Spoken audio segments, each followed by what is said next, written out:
Hello guys, welcome to my channel. So we'll be starting with the part 2 of Cbse class 9 chapter 13, why do we fall ill. In the last part 1 we discussed about the definition of health. We also discussed about the immune system, what is immune system, what does it do. We also discussed about the many layers of the immune system such as skin and mucous membrane, white blood cells, macrophages and natural killer cells, dendritic cells and inflammatory response. And now we shall discuss about what are diseases, acute diseases, chronic diseases, symptoms and signs of diseases and many more. So let's get started. Now let's discuss about what are diseases. So a disease is a discomfort the body experiences physically or mentally. So it is a particular kind of abnormal condition that it negatively affects the structure and function of our body. Okay, and it can be caused due to any external or internal factor. Okay, so what does this mean? So disease can be caused due to external factors such as, now if we talk about external factors, so external factors like the disease which is caused can be like the disease can be caused due to a pathogen which causes disease, or an internal factor due to internal factors due to the internal reasons of the body uh, such as a genetic mutation in the body which can cause disease in the body. This so Okay, so now there are two types of diseases, acute disease and chronic diseases. So these acute diseases are those diseases which last for a very short time, whereas the chronic diseases are those which last for a very long time. These diseases may or may not be fatal and are usually caused by an external agent, means that they are usually caused by a pathogen or a disease causing microbe. Okay, and if we talk about in chronic diseases, so they in mostly cases they are all fatal, and if the organism survives that disease, they take a lot of time to heal from that disease and can be caused by external or internal factor both. Okay, now some examples of acute diseases are common cold, the flu, pneumonia, strep throat, etc. And if we talk about chronic diseases examples such as, now let's talk about them deeply about the chronic diseases examples. Okay, first let's talk about the Alzheimer disease or dementia. Now this Alzheimer disease or dementia is, it's a progressive disease that destroys memory and other important mental functions. Okay, the next example is arthritis. Now what happens in this disease is that it causes inflammation in one or more joints, causing pain and stiffness that can worsen with age. Okay, and next example is cancer. Like it is called by genetic mutation of a DNA of a particular DNA which causes to develop a tumor which causes cancer. Now let's talk about COPD. Chronic. Its full form is chronic obstructive pulmonary disease. So it is a chronic inflammatory lung disease that causes obstructed airflow from the lungs. Okay. Now let's talk about these cystic fibrosis, another example of chronic diseases. So it's an inherited life-threatening disorder that damages the lungs and the digestive system. It affects the cell that produce mucus, sweat and digestive juices. Okay, so it basically affects the cell or the gland, we can say, that produces mucus, sweat and digestive juices. Okay, digestive juices, mucus, sweat, these glands are all affected by cystic fibrosis. Now let's talk about symptoms and signs of disease. Now what are these? These signs and symptoms are actually abnormalities which are found, which can indicate a potential medical condition. Okay, means these signs and symptoms These are actually basically indicate a disease if it is in our body, whether acute or chronic. So when the body gets diseased, it shows certain symptoms and signs of illness. Okay. Now this symptom is subjective, that is apparent only to the patient. Means now what it is saying, that the symptoms are actually subjective, means these symptoms are only apparent, are only known to the patient, and it can only be felt by the patient. Okay. Whereas a sign is an objective. What does this mean? A sign is an objective evidence of a disease that can be observed by others also, by patient too, and by the diagnoster too, or by the person who diagnoses the patient or the doctor. Okay.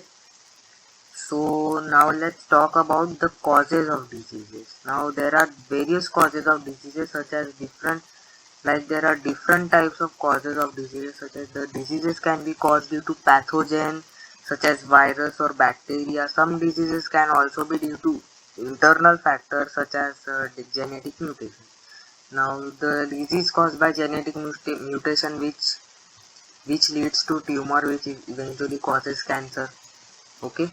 So these some diseases are caused by pathogens such as virus or bacteria. Virus and bacteria are pathogens which are disease causing microbes, and some are caused by internal factors also, such as genetic mutation, which eventually causes cancer.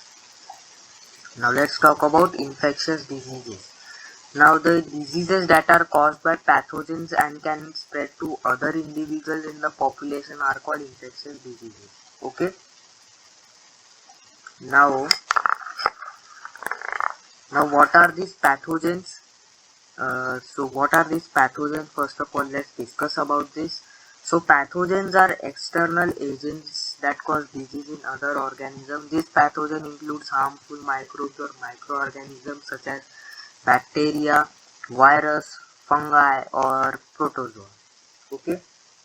So these pathogens are an organisms that causes disease. Okay. So our body is naturally full of microbes. However, these microbes only cause a problem if our immune system gets weakened. Now we have talked about the immune system. They are the defense lining of our body. Now if that defense lining only gets weakened, so it is obvious that these microbes will attack us and will cause disease in us. Yes, that's why. So these pathogens are nothing but those external agents that cause disease in other organisms. Okay. Some pathogens are bacteria, virus, fungi, or protozoa. Okay. So now let's talk about them. What are bacteria, virus, fungi, or protozoa? So a bacteria are organisms that are seen in almost all environmental conditions. However, not all bacteria are harmful to pathogens. Some bacteria are also beneficial to human beings, such as some are beneficial for digestion, extracting antibiotics from them, or nitrogen fixation, which are useful for plants. Some of them also cause diseases such as cholera, typhoid, pneumonia, tuberculosis, etc. Okay. So these bacteria are made up of only one cell. They are unicellular. They are among the simplest single-celled organisms on Earth and are one of the earliest life forms on our Earth. Some bacteria can cause diseases such as cholera, typhoid, pneumonia, tuberculosis, as we discussed, and some are also beneficial, such as digestion, extracting antibiotics from them, and also nitrogen fixation, etc. Now let's talk about virus. So these viruses are submicroscopic infectious agent that replicates only inside the living cell of an organism. Now like this virus is a microorganism that is always pathogenic in nature. Okay. They are submicroscopic infectious agent that replicates and divide only inside the living cells of an organism. Now what does this mean? I mean that these viruses don't infect all life forms, from animals, from plants to microorganisms to including the bacteria and archaea. So this means that the virus only replicate and make their species inside a living cell only, and outside outside the outside the host they act as a dead body. They don't replicate, or they don't divide without the host. So they are also between the board. They are also known to be at the borderline of living thing and non-living thing. Okay. Now let's talk about fungi. So fungi are a group of organisms which are eukaryotic in nature and saprophytic in nutrition. Now eukaryotic means they have a well-developed nucleus, and saprophytic means they obtain their nutrition from dead and decaying matter. They could be either unicellular or multicellular organism. Okay, so many common skin infections such as ringworm, nail infection are caused by fungal diseases. Okay, so these fungi also have a separate kingdom of living things different from animals and plants. The cell of fungi have a nuclei, unlike the cells of bacteria. Like bacteria are prokaryotic, they don't have that developed nucleus like a fungi has.